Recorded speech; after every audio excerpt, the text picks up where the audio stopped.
Viewers, আমি সম্রাট। আশা করি তোমরা ভালো আছো। তোমরা দেখছো আমার এসএম টেকনিক্যাল চ্যালেঞ্জ এবং আজ তোমাদের সামনে খুবই গুরুত্বপূর্ণ একটি আপডেট কিন্তু আমি নিয়ে চলে এসেছি এবং যে সকল ব্যক্তিদের প্রধানমন্ত্রী আবাস যোজনা প্রকল্পের টাকা আটকে রয়েছে এবং তাদের জন্য গুরুত্বপূর্ণ আপডেটটি কিন্তু হতে চলেছে। এবং ইতিমধ্যে কিন্তু কেন্দ্র সরকার কিন্তু একটি আবাস যোজনা প্রকল্পের নিয়ে কিন্তু একটি গুরুত্বপূর্ণ একটি আপডেট কিন্তু তিনি জানিয়েছেন এবং তোমরা সকলেই জানো। এবং কয়েকদিন আগে কিন্তু আমাদের মুখ্যমন্ত্রী মমতা বন্দ্যোপাধ্যায় এবং নরেন্দ্র মোদীজির সঙ্গে কিছু একটি বৈঠক করেন আবাস যোজনার টাকা নিয়ে এবং তিনি কিন্তু কয়েকদিন পরই কিন্তু জানান যে এবং কিছু শর্ত মানলে কিন্তু প্রধানমন্ত্রী আবাস যোজনা প্রকল্পের টাকা কিন্তু ওয়েস্ট বেঙ্গলে বা রাজ্যে দেওয়া হবে এবং কী কী শর্ত তিনি দিয়েছেন এবং এই শর্তগুলি মানলে কিন্তু গরিব মানুষের অ্যাকাউন্টে খুবই তার শীঘ্রই প্রধানমন্ত্রী আবাস যোজনা প্রকল্পের টাকা কিন্তু তাদের ঢুকে যাবে। চলো দেখে নেওয়া যায় এবং কী কী তিনি শর্তগুলো যোজনার টাকা বরাদ্দ করলো কেন্দ্র।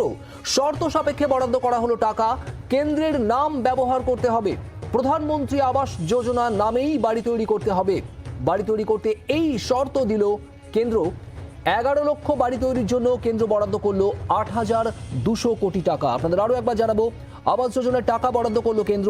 11 লক্ষ বাড়ি তৈরির জন্য কেন্দ্র 8,200 কোটি টাকা বরাদ্দ করেছে। তবে শর্ত, প্রধানমন্ত্রী আবাস যোজনা নামেই তৈরি করতে হবে। তোমরা দেখতেই পেলে এবং কী ধরনের শর্তগুলি দিয়েছেন কেন্দ্র সরকার এবং এই শর্তগুলি মানলেই কিন্তু তোমরা খুবই শীঘ্রই তোমাদের ব্যাংক অ্যাকাউন্টে টাকা ঢুকে যাবে প্রধানমন্ত্রী আবাস যোজনা প্রকল্পের টাকা। এবং এই ধরনের আপডেটগুলি পেতে চ্যানেলটিকে সাবস্ক্রাইব করে পাশে থাকা বেল বাজিয়ে অবশ্যই অল করে সর্বপ্রথম সরকারি আপডেটগুলি পেতে। Thank you. দেখা হচ্ছে নেক্সট ভিডিওতে। ভালো থাকবেন, সুস্থ থাকবেন।